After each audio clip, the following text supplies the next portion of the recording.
Hello friends, welcome back. ఎన్నికలు అయిపోయినాయి, results వచ్చేసింది. 48 అవర్స్లో సీన్ మారిపోయింది. మనం ఎవరు గెలిచారు, ఎవరు ఓడారు, ఎవరికి ఎన్ని ఓట్లు వచ్చాయి, ఎవరు మెజార్టీ, ఎవరు చీఫ్ మినిస్టర్, ఇవన్నీ మనం చూస్తుంటే అక్కడ క్వైట్గా సెంట్రల్ గవర్నమెంట్ కొన్ని రూల్స్ని చేంజ్ చేస్తూ జీవోలు ఇష్యూ చేసేస్తుంది. ఇది 140 crore భారతీయుల్ని ఎఫెక్ట్ అవుతుంది. ఎందుకంటే 2-3 కోట్లకి ఏ రూల్ చేసినా ఫరక్ పడదు కాబట్టి మిగతా భారతీయులందరికీ ఎఫెక్ట్ అవుతుంది. ఫస్ట్ మనం చూసాం కమర్షియల్ ఎల్పిజి బాంబ్, 1000 రూపాయలు 48%. హోటల్స్, దుకాణాలు, రెస్టారెంట్స్, వర్కర్స్, కస్టమర్స్ ఇవన్నీ ఎఫెక్ట్. ప్రధానమంత్రి గారు హైదరాబాద్లో పిలిపిచ్చారు, పెట్రోల్ డీజిల్ అదుపు చేసుకోండి, పొదుపుగా వాడండి, కార్ పూలింగ్ చూసుకోండి అన్నారు. అంటే ఇప్పుడు పెట్రోల్ డీజిల్ ధరలు పెరగబోతాయని అన్నమాట. అదే రకంగా డొమెస్టిక్ ఎల్పిజి కూడా పెరగబోతుంది అనేది చాలా టీవీ ఛానల్స్ చెప్తున్నాయి. అది మాత్రం పెరిగితే ఇప్పుడు ఫ్యామిలీస్ అంతా ఏం చేయాలి, ఇప్పుడు కిచెన్ పూలింగ్ చేసుకోవాలి. అంటే 5-6 ఫ్యామిలీస్ ఒక కిచెన్ని వాడాలి. ఒకరోజు ఒక కిచెన్, ఇంకో రోజు ఇంకో కిచెన్, ఇలాంటి పరిస్థితి ఏర్పడుతుంది. అదే రకంగా 8th May మనం చూస్తే ఇంకోటి గవర్నమెంట్ ఒక గెజెట్ పబ్లిష్ చేసి నోటిఫై చేసింది, లేబర్ కోడ్స్ అన్నింటినీ నోటిఫై చేసేసింది. అంటే ఎగ్దమ్ అమలు అయిపోయినాయి. ఈ 5 రాష్ట్రాలు ఎన్నికలు అయిన తర్వాత లేబర్ కోడ్స్ అమలు. ఇప్పుడు చూడండి, హైర్ అండ్ ఫైర్ లీగల్ అయిపోయింది. 300 కార్మికులు ఉన్న కంపెనీ సంస్థల్లో యాజమాన్యానికి full freedom, lockout, lay off, retrenchment government permission లేకుండా చేయవచ్చు అనేది ఫుల్ ఫ్రీడమ్ ఇచ్చేసారు. అదే రకంగా ఫుల్ టర్మ్ ఎంప్లాయ్మెంట్ కాదు, 60 years వరకు కాదు, ఫిక్స్డ్ టర్మ్ ఎంప్లాయ్మెంట్. అంటే మీకు 5 సంవత్సరాలు, 2 సంవత్సరాలు, 3 సంవత్సరాలు రాసిస్తారు కాంట్రాక్ట్. ఆ కాంట్రాక్ట్ పీరియడ్ వరకే మీకు ఎంప్లాయ్మెంట్ వస్తుంది వర్కర్స్కి అనేది పరిస్థితి. గవర్నమెంట్ లేబర్ ఇన్స్పెక్టర్స్ వెళ్ళేవాళ్ళు కంపెనీలకి చూడటానికి, ఇప్పుడు అవసరం లేదు, ఇప్పుడు వెళ్ళరు. ఈ చట్టంలో మార్పులు తీసుకొచ్చారు. కంపెనీలే తమ సెల్ఫ్ సర్టిఫై చేస్తారు, మా కంపెనీ బాగా నడుస్తుంది, మా కంపెనీలో వర్కర్స్ని మేము బాగా చూసుకుంటున్నాం, సేఫ్టీ బ్రహ్మాండంగా ఉంది, మేమేం దోచుకోవట్లేదు, వర్కర్స్ ఆర్ హ్యాపీ అని వాళ్ళు రాసిస్తారు. That is enough. సిగాచి లాంటి కంపెనీల్లో ఎక్స్ప్లోడ్ అయితే చాలామంది కార్మికులు చనిపోయారు. దానికి వ్యతిరేకంగా కార్మికులు ఇప్పుడు సమ్మె చేయాలంటే ఈరోజు లేబర్ కోడ్లో పర్మిషన్ లేదు. మీరు 60 days వెయిట్ చేయాలంటున్నారు.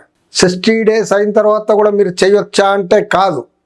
లేబర్ డిపార్ట్మెంట్తో చర్చలు జరుగుతున్నాయి కాబట్టి అది అయ్యేంత వరకు మీరు చేయడానికి లేదు, చేస్తే ఇల్లీగల్. అంటే ఒక ఎక్స్ప్లోడ్ అయ్యి కార్మికులందరూ చాలామంది చనిపోతే మేము సమ్మె ప్రొటెస్ట్ చేయడానికి లేదు, మేనేజ్మెంట్ నెగ్లిజెన్స్ పైన. అలాంటి కోడ్లు ఇవి వస్తున్నాయి. 51% ఓట్స్ ఉంటేనే యూనియన్ గుర్తింపు. MLA, MP simple majority 25% votes వస్తే కూడా చాలు, ఆయన ఎన్నికైపోతాడు. యూనియన్ మాత్రం వేరే రూల్. 77 years తర్వాత కార్మికులు ఏదైతే సంపాదించుకున్న కొద్ది మాత్రం హక్కులు, ప్రొటెక్షన్, రక్షణ ఉందో ఈ లేబర్ కోడ్స్లో తీసివేయబడతాయి అనేది కేంద్ర కార్మిక సంఘాలు వ్యతిరేకిస్తున్నాయి, ప్రొటెస్ట్ చేస్తున్నారు. ఇప్పుడు గ్రామీణ పేదలకు సంబంధించింది ఏంటి, వాళ్ళకు కూడా July 1st నుంచి విబీజీ, రామ్జీ అమలైపోతుంది. అంటే నరేగా అనేది పోతుంది, ఇప్పుడు పాత పెట్టేశారు, ఇట్స్ డెడ్. కేంద్ర ప్రభుత్వం కేవలం 60% ఫండ్ చేస్తుందంట, రిమైనింగ్ రాష్ట్ర ప్రభుత్వం చూసుకోవాలంట. అంటే రాష్ట్ర ప్రభుత్వాలు వాళ్ళ దగ్గర ఫండ్స్ ఉన్నాయా, వాళ్ళే వాళ్ళ గవర్నమెంట్ని నడపడానికి వాళ్ళే సతమతం అవుతున్నారు. ఈ జిఎస్టీ పేరు మీద ఈ ఫండ్స్, ఆ పేరు మీద ఈ పేరు మీద ట్యాక్స్లన్నీ సెంట్రల్ గవర్నమెంట్ వెళ్ళిపోతుంటే రాష్ట్ర ప్రభుత్వాలకి సరిగా ఫండ్స్ రాలేదని చీఫ్ మినిస్టర్ అంతా మొత్తుకుంటే ఇప్పుడు వాళ్ళు ఈ 40% కూడా భరించాలంట. అంటే ఈ స్కీమ్ అమలు కాకపోతే ఇప్పుడు ఎవరు విలన్స్, రాష్ట్ర ప్రభుత్వం అనేది అయిపోతుంది. సో ఎంత ప్రమాదకరంగా ఉందో చూడండి. గ్రామీణ పేదల ఒక భవిష్యత్తు, అదే రకంగా కార్మికుల జాబ్ సెక్యూరిటీ ఎంత ప్రమాదకరం. Middle class diesel, petrol, LPG double అయితే వాళ్ళ బతుకులు అతలాకుతాం. అంటే ఇది ఇన్ఫ్లేషన్ విపరీతంగా పెంచే మార్గాలు ఇప్పుడు కనపడుతున్నాయి. ధరలు విపరీతంగా పెరుగుతాయి, ఆదాయాలు మాత్రం పెరగవు. కొద్ది మాత్రం ఆదాయాలు పెరిగితే కూడా ధరలు ఎంత పెరుగుతుందో ఆ అనుగుణానికి పెరగవు.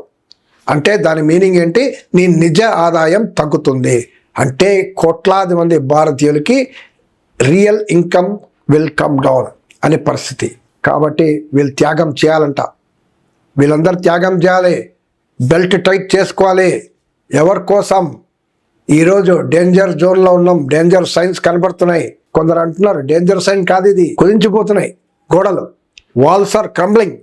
అలాంటి పరిస్థితి ఈ రోజు ఉంది, రేపు ఫ్యూచర్లో ఉంది అనేది ఈ సైన్స్ కనపడుతున్నాయి. ఈ ఎన్నికలు అయిన తర్వాత ఈ రూల్స్ చేంజ్ చూస్తే ఇంకా చాలా రూల్స్ రాబోతున్నాయి. అవి వస్తే మాత్రం చాలా ప్రమాదకరం.